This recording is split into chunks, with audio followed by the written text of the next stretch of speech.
Hello everyone, it's Old Guardian here. In this Warcraft Rumble Molten Core raid guide, I'm going to show you the lowest level create that you can possibly do against Golemagg, the 6th boss in the raid. In this encounter, Golemagg's army consists of Drake, Earth Elemental, Fire Elemental, Firehammer and Pyromancer, so only 5 minis. There's going to be so many Firehammers and Pyromancers which are main opponents in this one.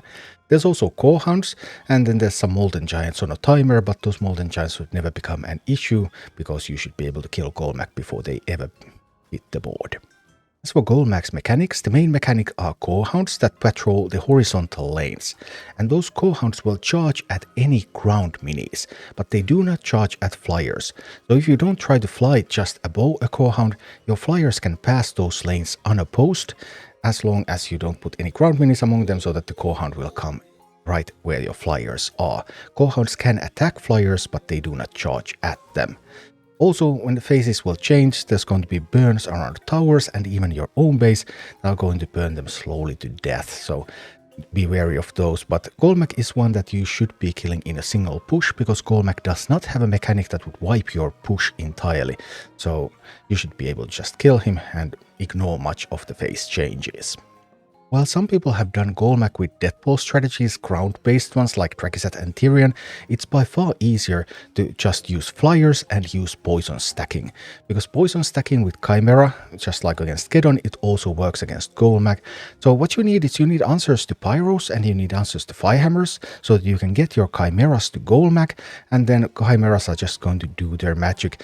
In fact, I tested it so that once you have those poison stacks in, even after the last Chimaera dies, the poison stacks are going to deal more than 10% of Golemagg's health in damage. So they're just going to do a lot of damage. So trying to get Chimaeras in, trying to keep them alive, that's the way to kill Golemagg. I don't actually even use Harpies here, because Harpies just tend to die too quickly. Chimaeras, you can keep them alive and they can just keep stacking that poison. So these are the armies that I killed Golemagg with. They are both Hogger armies. Well, Hogger is, as such, is not needed at all. This is just the army that had beast slots and I had available. Chalga would actually be better, because Chalga would defend better against the Fire Elementals and the Earth Elementals, but I didn't have my Chalga available anymore at this point. Whoopsie. So went with Hoggers instead. So the key point of the army is of course the Chimaera, which is the damage dealer. You want to get as many Chimaeras at Golemagg as possible. Then Fairy Dragon is another key mini. You need to make some of the Chimaeras resistant. We only had fairly leveled up Fairy Dragon on one of the accounts, so we only had one of those, but it's okay, the other one is using Holy Nova. Also, I needed to use Polymorph and Blizzard to be able to get rid of Pyromancers and Firehammers, because I was severely underleveled. If I was a little bit higher level, I might have been able to replace the Blizzard, for example, with another Holy Nova, so that I could Polymorph and maybe Holy Nova, just Polymorph and let the Chimaeras handle the Pyros and Firehammers and have even more resistance for the Chimaeras, so it would make things even easier. A pair of Quillbores for some distraction, pair of Banshees for defense, and then Whelpegs just to distract Golemagg and deal a little bit of damage to Golemagg as well. And one Batrider here as well. Batrider, those flaming pools, then you add in a Polymorph and they can deal a bunch of damage to Pyromancers, to Firehammers that are already there, and also ones that are newly spawned. So the main strategy is just to push through the middle with the flyers, try to get as many Chimaeras into a push as possible, keep those Chimaeras alive as long as possible, and stack poison on Golemagg and just watch Golemagg die. And this is what it all looks like in action. And here we go up against Golemagg. So I have Chimaera here. That is excellent news. So starting with some Chimaeras, my partner has a Batrider. Those can handle some of things. I can send a Kobold to mine the right side. That's okay. The Core Hound will charge there at the Kobold, but that's totally fine. As long as it's not on the way of flyers, everything is going to be perfectly fine.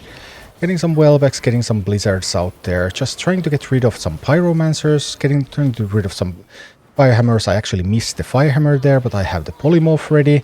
A couple of Firehammers are coming. I'm ready with the Poly. Here comes the Polymorph. Chimaeras kill the Pyromancers. Get me some gold. And we have Fairy Dragon making some Chimaeras resistant. The chimeras are pushing in. We have more chimeras coming, and just more and more chimeras. Need to distract the pyromancer a little bit. We lost one chimera, but as soon as we get the tower up, we would really want to get more chimeras out there. This blizzard probably was a mistake. I'm not sure. Maybe I could have cycled something to get another chimera in there. Because now I would really need to get more chimeras. We have 3. I managed to get a fairy dragon out there, and it manages to make another chimera resistant, which is excellent. Without that resistant chimera, I found this to be much harder. Also hold no from my partner there, saving the chimera.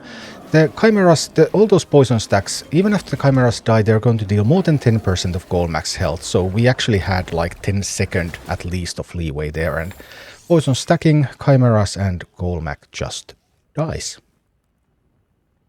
Thank you for watching. Click like and subscribe if you enjoyed this, and a special thanks to all of my Patreon supporters, YouTube members and Twitch subscribers who make all of these videos possible.